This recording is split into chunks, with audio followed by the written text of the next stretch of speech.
Welcome to another Tame Your Talent. I am Brad J., your host. From broadcasting to podcasting, I'm your guy. Thanks for being on board here with Tame Your Talent. All right, today we're going to talk about working long hours. This is a good one. I'll tell you, I don't care what you're doing.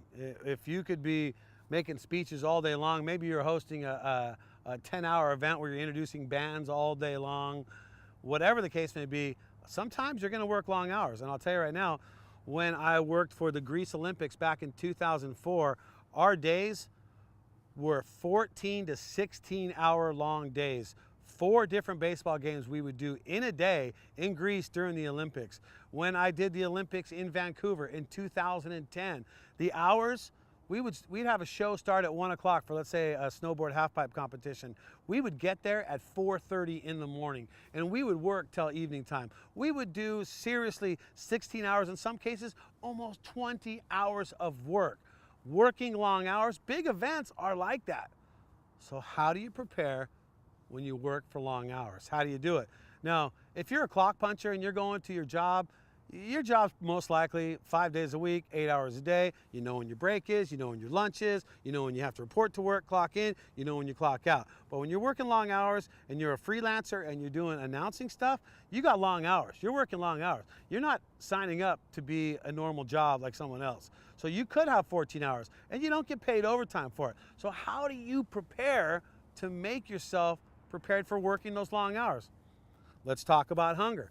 One of the things I like to do when I'm going to do an X Games, whether it's a winter X Games or a summer X Games, I like to make myself a nice, good-sized breakfast in the morning. Get myself not super full, but just enough that I know I'm comfortable. Now, the backpack. In my backpack, you can always you'll find snack bars, you'll find some fruit, you'll find some gum, you'll find some trash and garbage as well, but you'll also find ibuprofen. You think ibuprofen, aspirin, throat lozenges, right? Maybe even a little energy drink or something, whatever. I mean, I don't recommend drinking a ton of energy drinks. That's not going to help you out too much. But have something that'll get you through. So you're not working 6 hours into your show. You had breakfast, you had a good meal, you got snacks, but you're not going to get fed for another 2 more hours. That's 8 hours from your breakfast to the next time you're going to get fed, right? That's why you got to have the snacks. And maybe that's not the most, the greatest meal in the world that you could have at that point, but you know what it'll do? It'll get you through the long hours, and that's why you got to do it. The worst case scenario is people show up to work for announcing jobs, and they show up and they haven't eaten yet, and then they got to go and announce, and they're, but let me go get some breakfast first. And like, no, buddy, you're on the clock at this time. This is when you're supposed to do it. That's a quick way of not getting hired. No one wants to hire that guy. Oh yeah, he shows up. I tell him to be here at 10 o'clock. He shows up at 5 to 10 and goes, hey, I need to get some breakfast. Well, you start in 5 minutes, all right? An old boss of mine called it Lombardi Time. And Coach Lombardi was a coach in football many years ago for the Green Bay Packers. And Lombardi Time is this. If someone gives you a call time, let's say it's a 10 a.m. call time or an 8 a.m. call time, you need to be prepared and ready to go 10 minutes before that scheduled shift. That means sitting down in your announcer's chair with that mic in front of you, your notes taped and everything, 10 minutes before you even go live. Because there's nothing worse than being unprepared when you're trying to scramble through your stuff and get it all out there and be ready to go, and it's like you're going on in 30 seconds. I have to start webcasts that start on time, and you can't, if you're not prepared for that webcast to start right then they're not going to wait for you. You're going to go online, so you're going to go on live. So that's why you've got to be prepared for working long hours. You got to be there on Lombardi Time 10 minutes before. Also, you want to have something to drink. Always have water. Do not count on someone having water for you. I can't tell you how many events I've done where there's not a bottled water inside anywhere, and you're thinking there's gonna be. Bring your own water bottle. Fill it up at your hotel, your house, or whatever you're doing before. Bring in a water bottle. Careful on the coffee. If you drink too much coffee, you can crash. So if you get all hyped up and you show up in there, I'm ready to go at 8 a.m., then at 11 or 12, you're crashing and you need more. So that's probably not the way to do it as well. So you don't want to be sleepy and just like that. You want to get through it. You want to have the energy. All right. Now, this is kind of funny. Bathroom. You're saying, okay, bathroom, why is that important? Why is a bathroom important in announcing?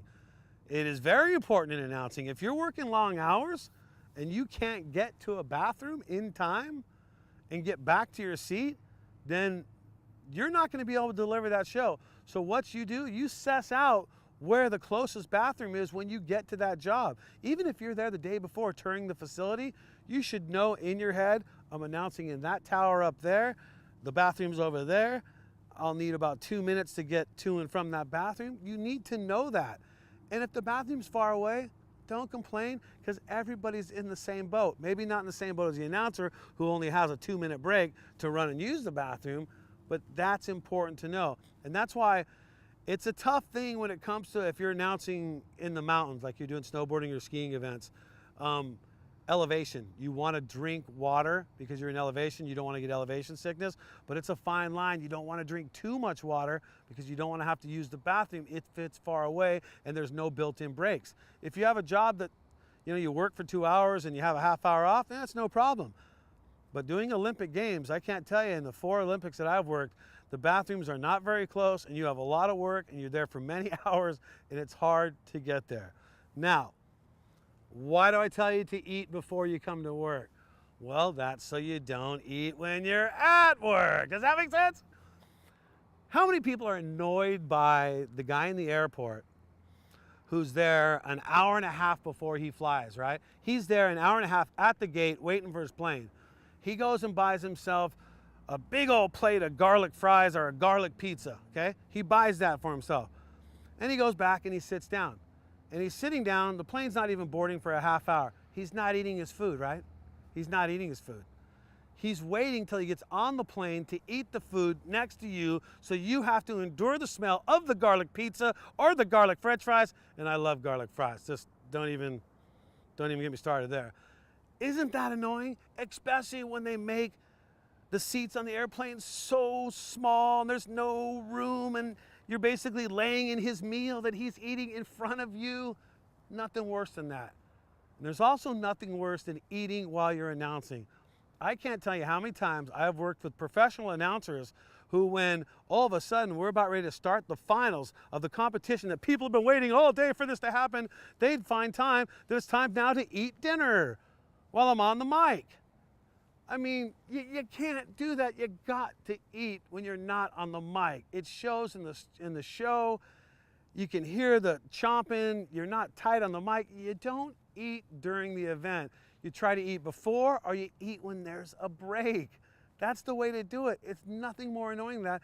And the thing is, people, I don't even know why they can keep their job after that. I've worked with so many people that still have the same job, but yet every time we come to the finals, they got a plate of food in front of them and they're gravy, mashed potatoes. Hey, woo, it's got some soup here. Hey, did you see it? It's lemon cake. I love lemon cake. Me too.